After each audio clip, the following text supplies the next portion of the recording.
ঈদুল ফিতরের শুভেচ্ছা আপনাদেরকে।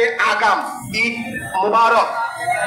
বন্ধুরা আমার, আপনারা আমরা সকলেই সারাদিন রোজা রেখে ইফতারি করার জন্য নেত্রী বেগম খালেদা জিয়া এবং আমাদের নেতা তারেক রহমানের জন্য দোয়া করব। আল্লাহ যাতে সুস্থ করে দেশের মাটিতে শহীদ রাষ্ট্রপতি জিয়া রহমানের জন্য কায়মনোবাক্যে প্রার্থনা করব।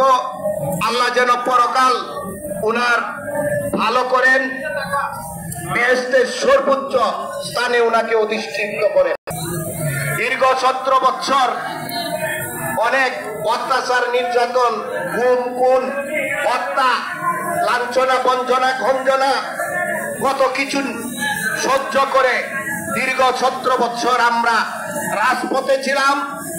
আমাদের গণতান্ত্রিক অধিকার, ভোটাধিকার আমরা প্রয়োগ করতে পারি নাই। আমি যে বাংলাদেশের একজন নাগরিক, আমার যে কিছু অধিকার আছে